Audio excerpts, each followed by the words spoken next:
자, 중대부중 2학년 여러분 안녕하세요. 우리 지난 시간에 영상을 통해서 2학년 공통학습지 심청전을 공부했습니다. 자, 2학년 공통학습지에서 여러분은 교과서에 있는 날개 문제를 같이 풀어볼 수 있었고요. 자, 그리고 그 이전에 우리가 심청전에 여러분 자습서 만들기 교과서에 내용 붙이기를 통해서 심청전에 좀 더 심화된 내용들을 공부한 적도 있습니다. 자, 수업 시간에 여러분들이 만들었던 자습서와 2학년 공통학습지에 있는 문제들, 그리고 거기에서 강의한 내용들을 참고로 해서 심청전의 내용을 정리해 보도록 하고요. 자, 오늘은 학습활동을 풀어보면서 심청전을 다시 한번 정리해 보도록 하겠습니다. 자, 여러분들 학습활동을 풀 때에는 여러분이 먼저 문제를 푼 후에 이 영상을 통해서 답을 확인하고 자신의 생각을 확인해 보는 게 바람직합니다. 자, 여러분들 먼저 풀어보고 나서 학습활동 이 영상을 보았으면 좋겠습니다. 자, 그럼 지금부터 학습활동의 내용의 답을 한번 살펴보도록 할까요? 자, 교과서 167쪽에 1번 문제는 심청전의 주요 사건을 정리하면서 여러분들이 심청전의 내용을 파악하는 문제죠. 자, 그래서 교과서에 나온 부분은 심청전의 전체 부분이 아니라 심청이가 인당수에 이제 몸을 던지는, 즉 뱃사람들에게 자신의 몸을 팔고 그리고 아버지의 눈을 뜨게 하려는 그러한 장면이 담겨있는 전개 장면입니다. 그래서 그 전개 장면만, 교과서에 나와 있는 장면만 가지고 정리를 해보면, 자, 이렇게 정리를 할 수가 있겠죠. 심청이 뱃사람들에게 자신이 제물로 가겠다는 약속을 하고 공양미 300석을 보내게 되죠. 그리고 심청이 아버지에게 자기는 정승댁 수양딸로 간다고 거짓말을 하게 됩니다. 자, 심청이 혼자 남게 될 아버지를 걱정하면서 슬퍼하죠. 그러나 결국 심청이는 아버지에게 사실대로 말하고 함께 슬퍼하는 장면으로 끝이 나게 됩니다. 자, 이를 통해서 여러분들이 문제를 한번 풀어보면요.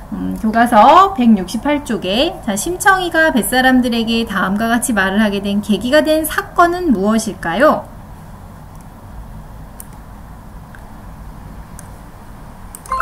그렇죠. 심청이 아버지가 눈을 뜰 수 있다는 말에 그 화주승에게 공양미 300석을 바치기로 약속을 한 사건, 그것이 하나의 사건이죠. 이것이 계기가 되어서 자신의 몸을 뱃사람들에게 팔 생각을 한 것이죠. 자, 다음 대화에서 짐작할 수 있는 심청과 신봉사의 마음을 말해보자 라고 했는데,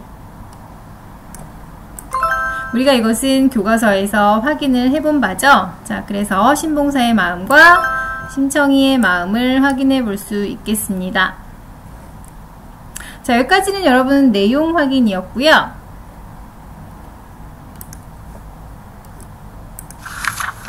자, 다음 문제로 넘어가면 이번에는 심청이와 신봉사의 성격에 대한 내용이죠. 신봉사는 딸이 안못 보는 자신 때문에 팔려가서 죽게 되었다는 사실을 알고 슬퍼하는 것으로 보아 나를 사랑하는 사람 같아. 나는 신봉사는 심청의 거짓말을 있는 그대로 믿고 좋아하는 것으로 보아 생각이 단순하고 심성이 순박한 사람 같다고 느꼈어. 난 신봉사가 부인과 딸에게 의지해 살아가야 하는 자신의 삶을 책망하는 것으로 보아 자책을 잘하는 사람 같아. 네, 여기에서 이제 각자 학생들이 말하는 내용을 듣고 내용은 채워볼 수가 있겠는데요.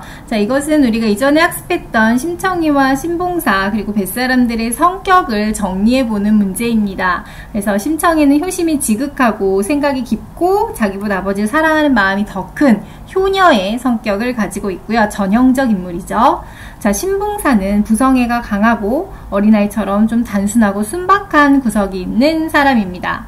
자, 뱃사람들은 이익을 위해서 심청을 제물로 사긴 했지만 심청이네 딱한 사정을 알고 돈과 쌀을 마지막에 더 주게 되죠. 자, 이로써 신봉사가 편하게 살도록 도와주는 선량한 면모도 지녔다고 할 수 있겠습니다. 그래서 뱃사람들의 성격을 여러분들이 파악할 때에는 뭐 긍정적인 면, 부정적인 면 이것들이 소설 속에 다 나타나니까 그런 것을 골고루 파악해 봐야 하겠습니다. 자, 그 다음 170쪽에 보게 되면요. 우리가 이제 공부했던 목적에 대한 문제죠. 자, 같은 심청전이지만 작가, 작품, 독자, 현실 관점에 따라서 우리는 작품의 해석이 다를 수 있다라는 걸 확인해 봤습니다. 자, 그런데 여기에서는 독자에 따라서 작품의 해석이 다를 수 있다라는 것을 확인해 보는 그런 부분이죠.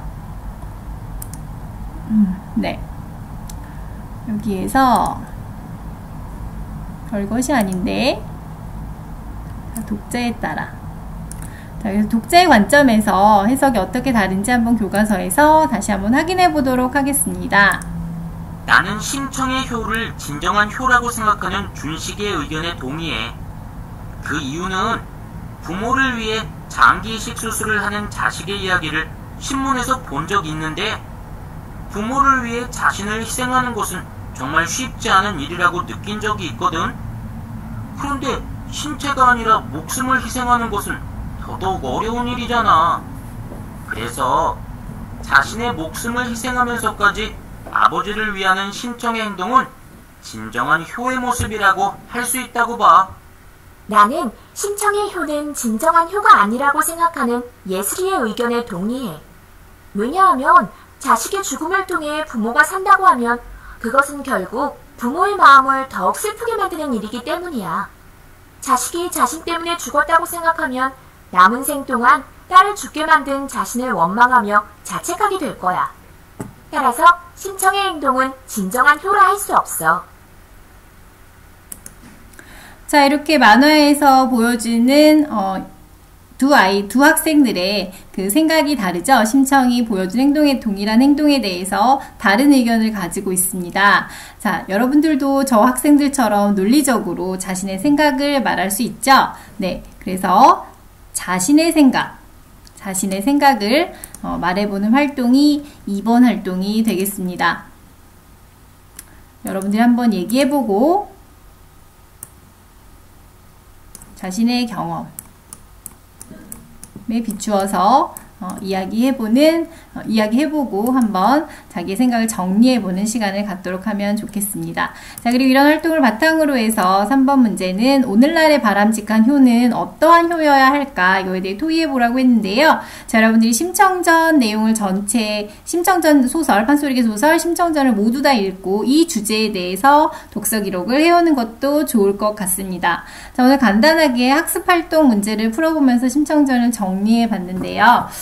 자, 여러분들 반드시 3가지를 공부해야 하겠습니다. 심청전을 정리할 때 첫 번째, 우리가 교과서에 자습서를 만들면서 붙였던 활동들, 그 내용들을 꼼꼼하게 읽고 심청전의 내용, 교과서에 나와 있는 내용들을 읽어봐야 되겠고요. 그래서 이해해야 하겠고, 두 번째는 2학년 공통학습지의 내용을 통해서 문제를 풀어보고 선생님이 중요하다고 강의한 내용들을 또 숙지해야 하겠습니다. 자, 그리고 마지막으로 오늘 학습활동을 풀어보았는데 이 학습활동 내용에서도 시험 문제가 출제가 되니까 여러분들이 학습활동을 한번 풀어보면서 모르는 게 없나, 그리고 내가 대답하지 못하는 것들이 없는지 한번 확인해 보면 좋을 것 같습니다.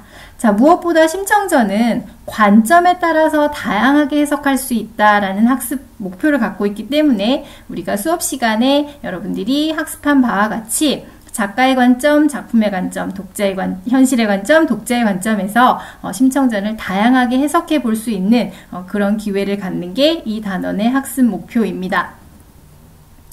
그래서 다시 한번 확인을 해보면 교과서 171쪽에서 우리가 공부한 내용이 정리가 돼 있죠. 그래서 작품을 보는 방법, 그래서 작품 자체로 해석할 수 있는 방법이 있고,